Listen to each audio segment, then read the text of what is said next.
क्या ठीक है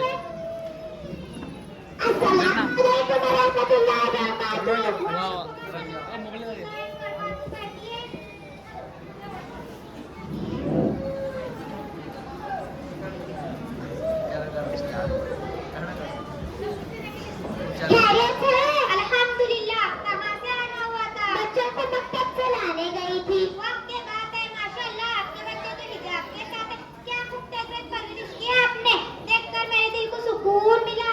क्या जी आपा, मेरे बच्चों को देखकर सुकून नहीं मिला क्या? क्या जी मेरी तरबियत अच्छी नहीं है क्या?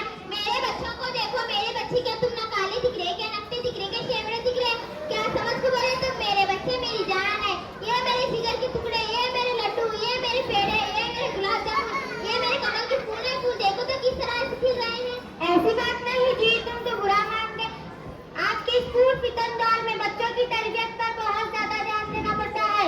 ये तो हमारा कमाल है। बच्चे तो मदरसे में जाते हैं, वहाँ इन्हें सिखाया जाता है किस तरह आपको अच्छी जिंदगी गुजारनी है। हाँ हाँ बहन, हमारी जिंदगी उल्टी कैसे ऐसे गुजर गई, लेकिन अब ऐसा लगता है हमारे बच्चों को तालीम देना जरूरी है। सबसे पहले दीन की तालीम, फिर दुनिया की तालीम। हमारे बच्चों को देखो कितना कहती हूँ कि मदरसे को जाओ, सुनते ही नहीं। आपके ज्यादा लाड प्यारे ने खराब किया। देखो तो कैसे तैयार हो रहा है। हाँ देखो तो इसका ड्रेस, इनकी चोटी, इनका मेकअप।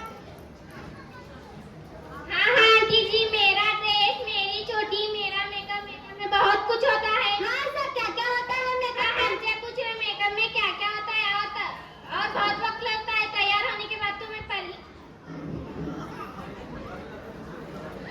नहीं नहीं, आज तो मौका मिलेगा, दोनों बताएंगे, मिलकर बताएंगे। पूरा सुनकर आप खुश बन। जरा बताना इनको मेकअप में क्या क्या होता है और तैयार होने में कितनी देर लगती है। आंटी जी, मेकअप में तो बहुत कुछ होता है। मैं आपको बताती हूँ। Foundation, fair powder, mascara, eyeliner, eyeshadow, lipstick. अरे बहुत कुछ छूट गया। काजल, बीबी क्रीम, सीसी क्रीम में भी मेकअप पूरा नहीं और बहुत वक्त लगता है तैयार होने। तैयार होने के बाद तुम परी लगती हो, परी। अल्लाह अल्लाह, ये देखो इसके नखरे।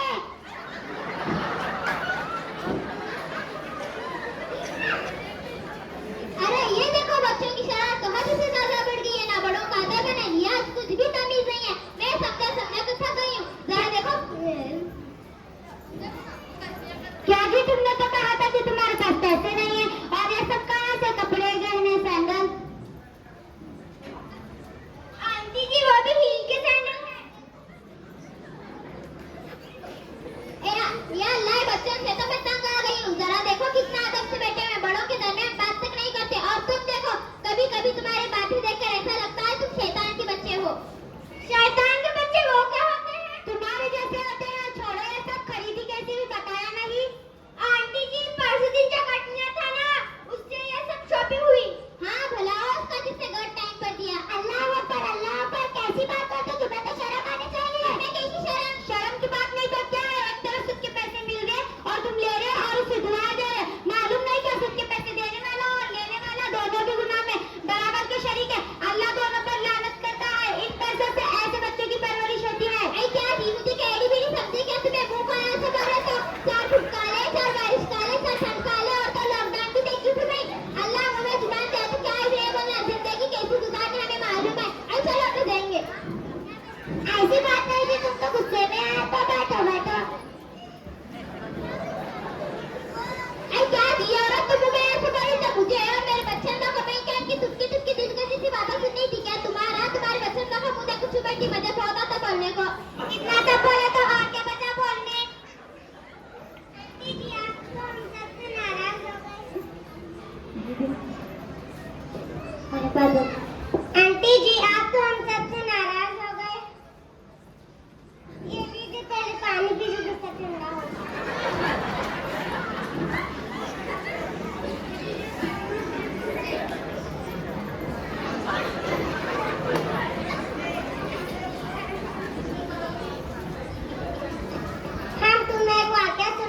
वक्त के एक बहुत बड़े बादशाह, जिनका नाम उमर बिन अब्दुल अजीज है, जिन्हें उमर सानी भी कहते हैं। वक्त के एक बहुत बड़े बादशाह, वक्त के खलीफा एक मर्तबा ईद के मौके पर बाहर से घर में तशरीफ लाए। घर में आकर सलाम किया। इनकी बेटी ने मुंह पर कपड़ा रख कर सलाम जवाब दिया और इनसे बात की कपड़ा रखने की वजह पूछी तो बताया घर में खाने के लिए कुछ भी नहीं है, इसलिए कच्ची प्याज खाए अब्बा हुजूर आपको तकलीफ होगी, इसलिए मुंह पर कपड़ा रखकर बात की। ये सुनकर बाप को बहुत तकलीफ हुई। आखिर बाप तो बाप होता है। घर से निकले बादशाह के खजाने, जिसके पास बादशाह का खजाना जमा होता है उसके पास गए और कुछ रकम उधार मांगी और कहा कुछ दिनों में वापस कर दूंगा। खजांची भी अल्लाह वाला था, उसने कहा कि बादशाह सलामत मैं आपको रकम दूंगा, मगर आप मुझे एक बात की गारंटी दे, आप 1 महीना या 1 हफ्ता या 1 दिन भी जिंदा रहेंगे। रसूलुल्लाह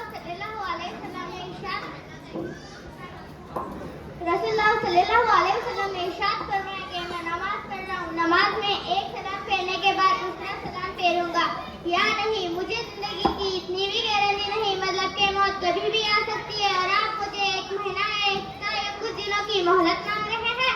आप इतने दिन जीने की गारंटी दें, मैं आपको कर्जा दूंगा। ये बात सुनकर वक्त के बादशाह उमर बिन अब्दुल अजीज वापस आ गए और सब्र से काम लिया और हम थोड़ी बहुत परेशानी महसूस से पैसे गट वगैरह ऐसी चीजों में पड़ जाते हैं और अपनी आखिरत को बर्बाद करते हैं। अल्लाह हम तमाम की हिफाजत फरमाए। ये सारी बातें तुमने कहाँ और कैसे सीखी? ये सारी बातें हमने मक्तब में सीखी और यही नहीं मक्तब में बहुत कुछ सिखाया जाता है, जैसे कायदा नाज़िराए कुरान, दुआ, हदीसे, नमाज और ये पर्दा करना भी हमें वही सिखाया गया है। हिजाब और पर्दे के ताल्लुक से जब बात निकल गई है तो मैं भी कुछ चंद अहम बातें बताती। हुजूर सल्लल्लाहु अलैहि वसल्लम की बेटी हजरत अली की बीवी इमाम हसन हुसैन की मां जन्नती औरतों की सदर हजरत फातिमा का कुछ इस तरीके से हिजाब था कि पहनने के बाद बदन की बनावट नजर नहीं आती थी, अंदर कौन है कैसे है मालूम नहीं होता था और आज का हिजाब देखकर अस्तगफुरुल्लाह बदन की बनावट नजर आती है। ऐसा हिजाब या बुर्का नहीं के बराबर है। क्या आपको मालूम है हिजाब किस तरह का होना चाहिए? नहीं मालूम है, क्या बताइए हिजाब किस तरीके का होना चाहिए? हिजाब के 5 शराइत है। नंबर 1 बुर्का मुकम्मल होना, नंबर 2 जीनत वाला ना, यानी कि चमकी वाला, स्टोन वाला, नए डिजाइन वाला ना हो, नंबर 3 बारीक ना हो, पतला ना हो, नंबर 4 टाइट ना हो जिससे बदन की बनावट नजर आती हो, ऐसा हिजाब ना हो, नंबर 5 खुशबू वाला ना हो, खुशबू लगाए वाला ना हो। आज की हमारी नौजवान लड़कियों की अक्सरियत ये है कि परफ्यूम लगाकर बाहर निकलती है। नंबर 7 काफिरों की तरह ना हो, यानी कि उन्होंने जैसा पर्दा करना समझे सिर्फ मुंह को छुपाते। नंबर 8 गैर कौमों की मुशाबत के लिए और शोहरत के लिए ना हो। अल्लाह के नबी सल्लल्लाहु अलैहि वसल्लम ने इरशाद फरमाया है कि अगर कोई शोहरत और दिखलावे लिबास पहनता है ना तो अल्लाह कल कयामत में उसे जिल्लत का लिबास पहनाएगा। आज ऐसा हुआ जिंदगी कैसी गुजारने, आज से मेरी भी बच्चे जामिया मकतबी दुनिया को जाएंगे और आज तक ये गुनाह से मैं तौबा करती हूँ।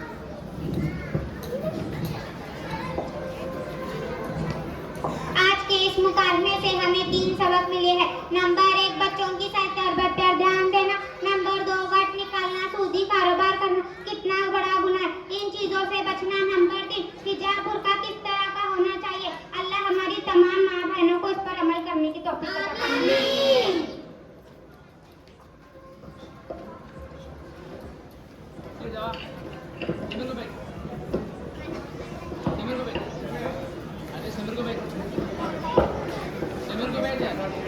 माशाल्लाह, इन बच्चों को इनाम देने के लिए मैं हज़रत मौलाना आरिफ साहब दामद बरकातुहू से गुजारिश करता हूँ कि आए और अपने मुबारक हाथों से इन बच्चों को इनाम दें। अब इनके बाद जिन बच्चों का कुरान लगने वाला है उनका कुरान लगाया जाएगा। इसके बाद हमारे आए मेहमानों की मुख्तसर में थोड़ी देर में बात ख़त्म होगी, आप इसी तरीके से बैठे रहें।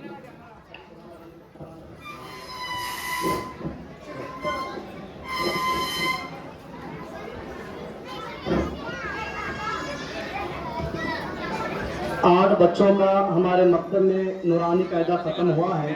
उन 8 बच्चों का हज़रात के सामने अभी कुरान लगाया जाएगा। मैं दावत देता हूँ हमारे उस्ताद मोहतरम हाफिज़ इमरान से कि वो आए और इन बच्चों का